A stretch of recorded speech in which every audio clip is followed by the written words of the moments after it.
what is the best time frame to complete your flying training, and why is the time frame so important? It is very important to finish the flight training of students within the stipulated time period. If we tell a student that we finish your flight training in 15 months, 14 months, 16 months, we don't just make tall claims. These are not market gimmicks. These are actual numbers. This sector is very glamorous. There are a lot of benefits that you get. So is it all shimmer? Or if not, then what are the different aspects, the struggles of it? There is no such glamour, there is no such glitter. It's only for the people who are looking at me, so the glamour is only for the people who are watching me, or watching the pilots or the cabin crew. On the other side, this uniform comes with a lot of dedication, hard work, responsibility, with a lot of expertise. It's a very tough job. And yes, there is no glamour. So there's a lot of responsibility. Yes, absolutely.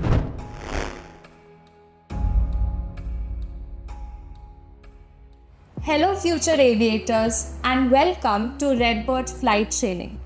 So there are a lot of questions and concerns among aviation aspirants that is very readily available on the internet, right? Today's interaction is, however, going to be very different, let me tell you. Today we are going to cover some of the very unpopular, not very well-known topics in the industry. And with us, we have Ms. Shelka Gupta, who is the PR and marketing head of Redbird Flight Training, and she brings about 3 decades of her experience in the industry alone. So ma'am, since you've been in the industry for such a long time, how would you briefly describe your experience and concise your experience in the industry? Okay. Hello, Vaishnavi, first of all, and thanks for reminding me how old I am today. Well, I started my journey in 1995. I became a cabin crew with an airline. And I continued doing that for another 2 years before I realized I am bored for this job. So I became a CRM auditor with the airline, and eventually in 2000, I became the first FOCA inspector. Until another 3-4 years, I got bored with that position, and Kingfisher was coming up and they were looking for people. I was one of the few people who joined at the time of inception, and I was looking after the in-flight base operations for the airline. Did that for about 5-6 years, got bored, left aviation, took a sabbatical. I was running my own manpower consultant company where I was providing cabin crew to various airlines. Recession hit, everything got exploded very badly. I left the aviation sector and then joined back in 2015, looking after the other side of business. So I learned a lot about the FPO, MRO, and the aircraft acquisitions. Did that for about a couple of years. Went back again to airlines. I joined SpiceJet. I was looking after special projects for the airline. And here I'm back in the industry on the other side, and looking after the flight training vertical. I'm quite happy. To say, ma'am, that you've known this industry through and through since you've been here for such a long time. Yes, because as luck would have it, I joined many other verticals of the aviation, so I learned the nuances in every industry, in every vertical of the industry. Yes. There is a question that every trainee asks. We've also received multiple DMs regarding it for that matter. Is that what is the best time frame to complete your flying training, if at all? And why is the time frame so important? So can you please enlighten us here what Redbird has to offer? Why is a time frame so essential, and what are the benefits? Okay. To answer your question, I'll probably answer the second question first, and I'll go on to the first question answer second. It is very important to finish the flight training of students within the stipulated time period. If we tell a student that we finish your flight training in 15 months, 14 months, 16 months, we don't just make tall claims. These are not market gimmicks. These are actual numbers. Just to justify these numbers, I will just take you back that monthly we're doing about 6,500 hours of flight training. So approximately in a year, it goes to 75,000 to 80,000 trainings. So when we tell a student that we will finish your flight training primarily it is 14 to 16 months, considering 3 to 4 months of ground school and then 10 to 12 months of your flight training, it becomes relatively important as a responsible flight training organization to live up to those expectations. Otherwise, these students, not only they lose their morale, they also lose the opportunity to apply with various airlines where these jobs have come out. If I do not finish a CPL training of a student within 1.5 years, and let's say there's a scenario and airline are coming up with various options. So it is very draining for the student also to realize that I wish I would have completed this flight training within the stipulated time. I probably would have been an aspiring pilot applying for the job in that particular airline. So it is very important what you claim and what you deliver should be same. Yes. So at Redbird, our records have been such that we've finished. There have been students who finished their ground schools in 4 months. They've cleared all subjects except RTR, where even if you go to flying base, you get enough chances or enough attempts where you can give your RTR subjects. They've finished their flight training in 8 months also. Some have finished in 7.5 months also. But we do not make tall claims because then the expectations of the rest of the student increases. Hence, if you're dedicatedly available at base, you're focused, you can finish your flight training in 12 to 14 months' time. So it also depends upon what a student thinks. Absolutely.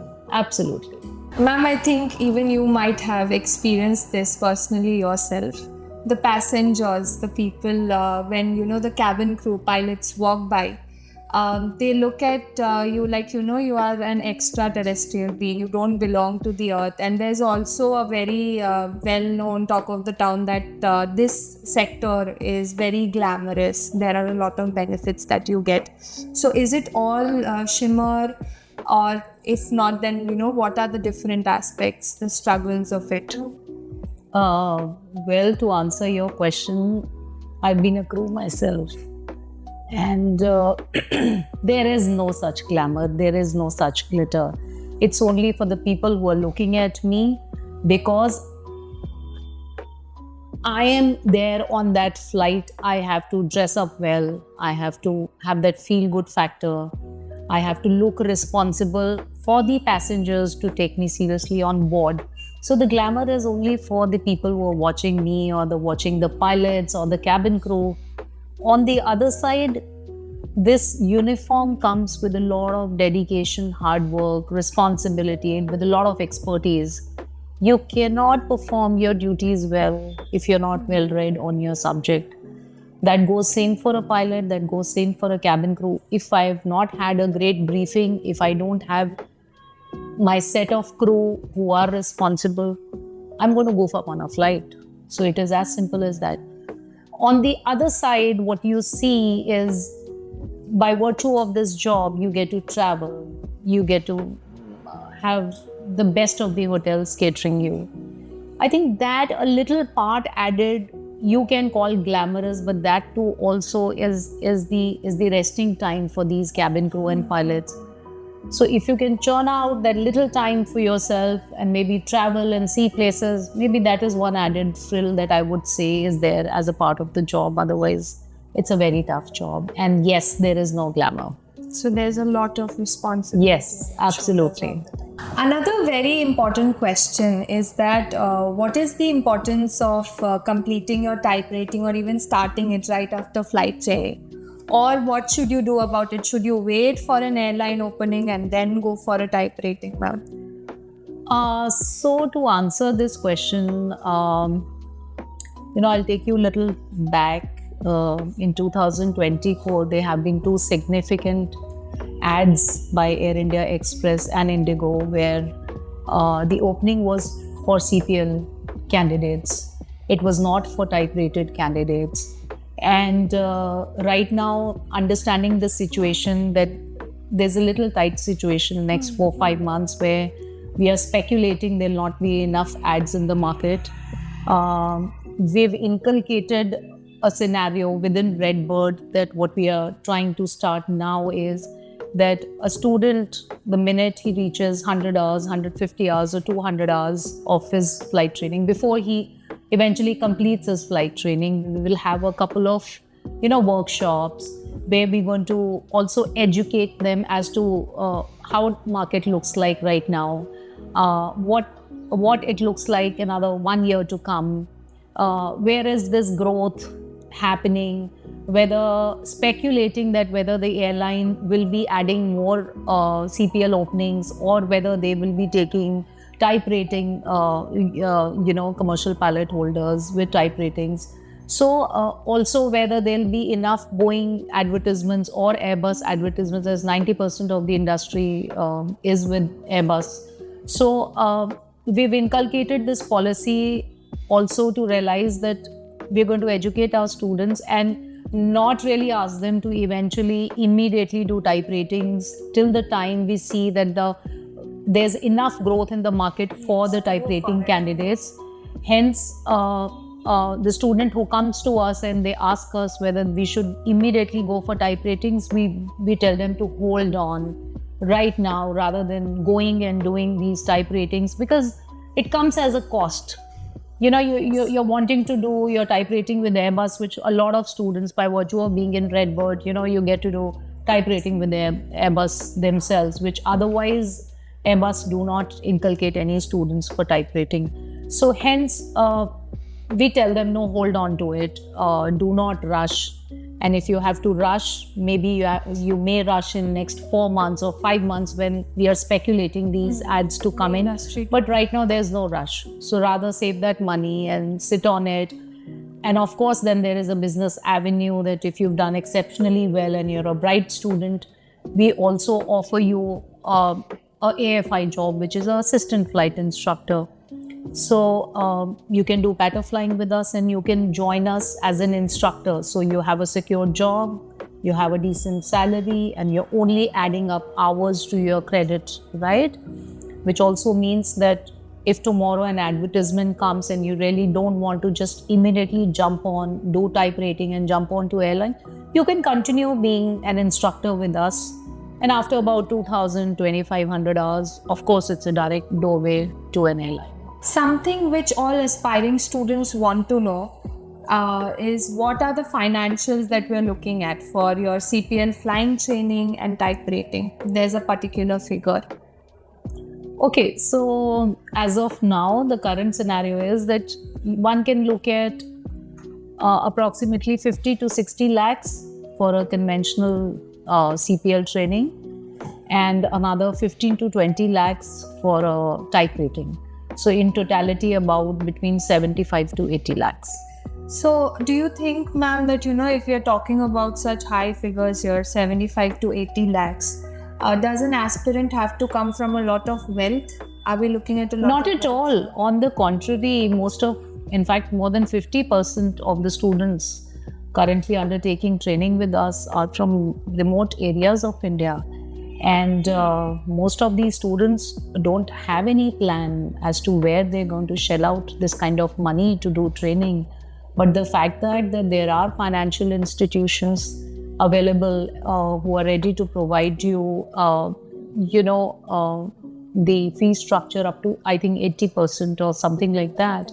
So most of the CPL is covered with the financial institutions based on the asset, in return to offer.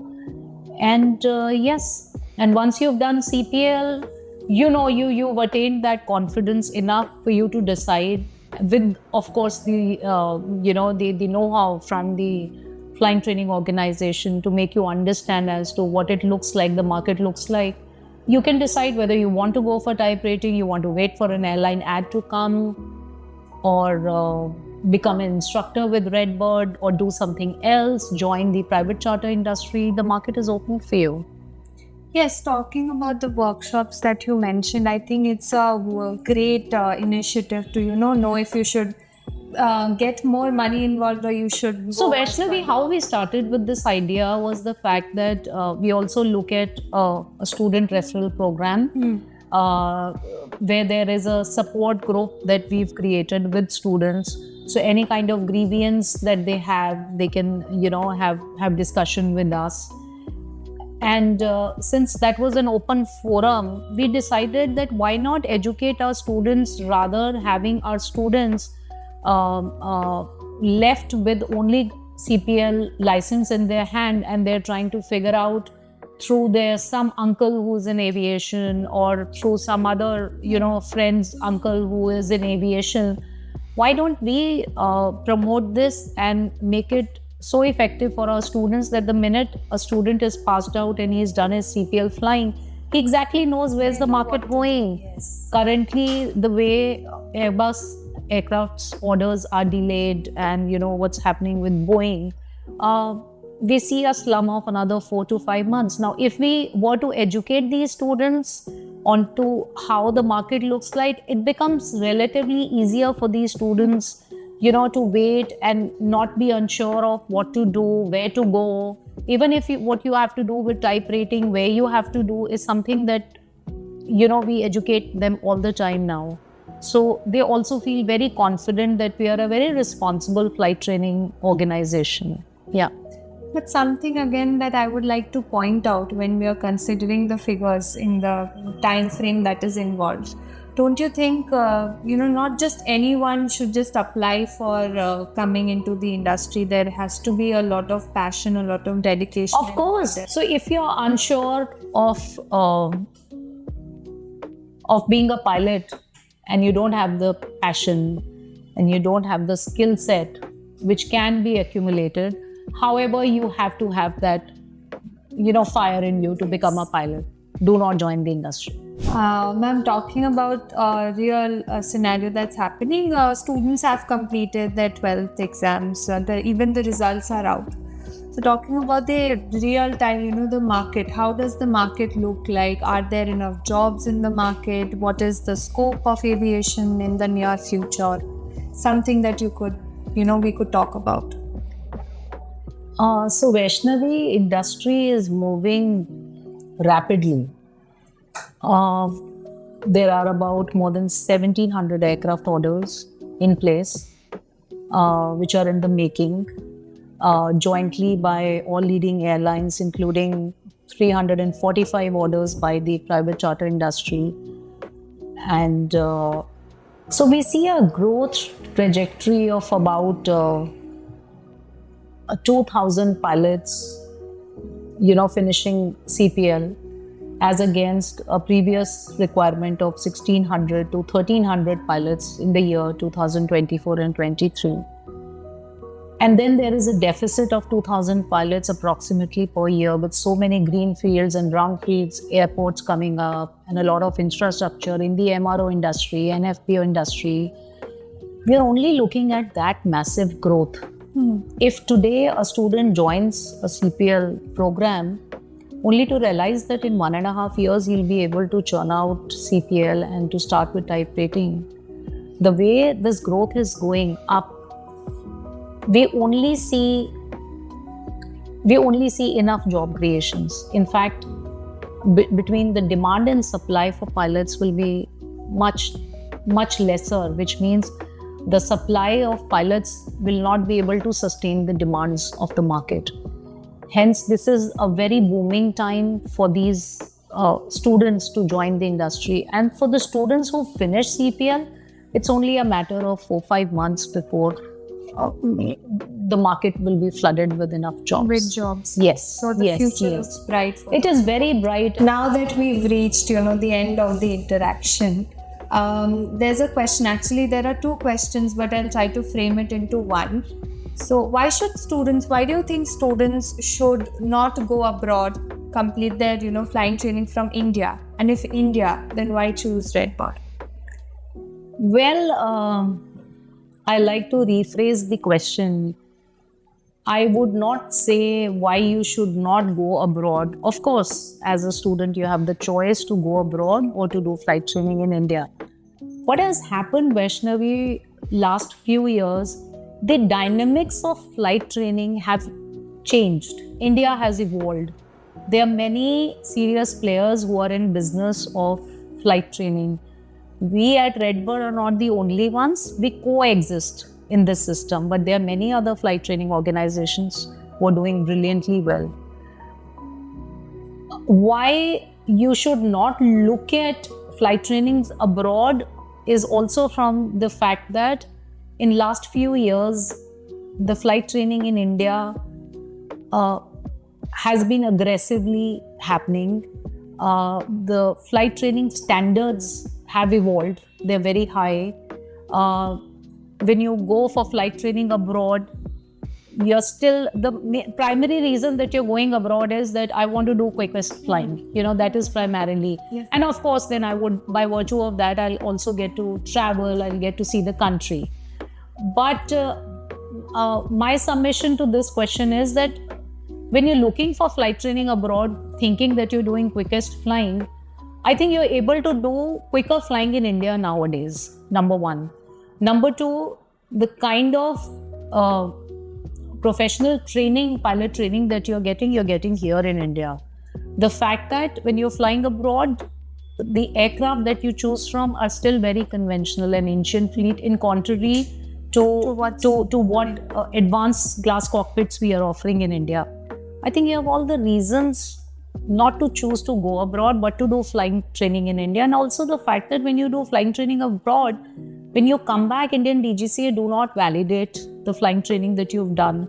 So you are supposed to do the conversion trainings before you can complete your checks and finally apply for a license. Now that takes a lot of time. And to do is not a very seamless process. It does take a longer time than doing it in India. So we say that you should do it here in India. Now the next part of the question, which is why choose Redbird? Why not choose Redbird? For all reasons you should choose Redbird. You have the most modern fleet of aircraft. You have so many aircraft to choose from. When you do your flying, you get endorsed on various aircraft types. So you can choose from Cessna 172 to 152 to P2008JC to P Mentor. Also, the fact that we have the highest student-instructor ratio. So when I say highest student-instructor ratio, there is a mandate, which is that with every 10 students, you have one instructor. But at Redbird, it's a policy with us. We make it a point that there are always 2 instructors for every 10 students, which means for every 5 students, there is one instructor. Which is great. Also, we have enough pool of CFIs, which is Chief Flight Instructor and Deputy CFIs and examiners, which is highest. Okay? And the third fact is that we have our own in-house 145, which is a maintenance approval, which is given to a flight training organization, so that they can maintain their aircrafts at all points. So the fact that these aircrafts are maintained round the clock, so there is a minimized time spent on ground to maintain these aircrafts and make sure that they are timely available in the sky.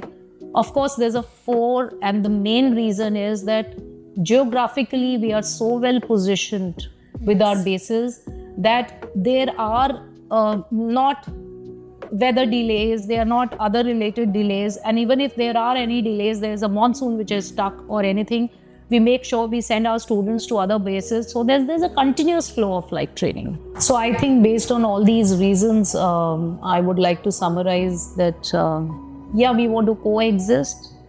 We want to do a good job. We are not aiming at being at just number 1. No, we don't want to attain that position.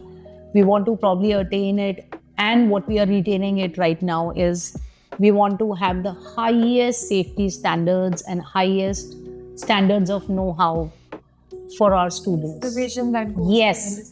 So we want to do it so brilliantly that every airline that picks up students should say that, yes, this boy is from Redbird and his knowledge and confidence is far higher than other students. That is what we are here for. Ma'am, since we've reached the end of our very insightful, beautiful interaction, first of all, I'd like to thank you so much for giving us Totally my precious pleasure. time. Thank you for, I made you sit for a very long So I think for your audience, we already have a student with us, right? Definitely, ma'am. And it's actually very rare for flight training organizations to, come forward, address the issues, the concerns firsthand. So I think that's commendable. That No, you're most welcome. Any more questions, we'll be happy to answer. If it is important for students to understand more about us, and if it is about them knowing more about Redbird, why not? We're always there. Definitely, ma'am. So I'd also request our audience that if you have any questions apart from what we tried to cover in this interaction, I'd like you to comment down below. And who knows, you might even see us in a part 2. Thank you so much. Thank you. Thank you. My pleasure.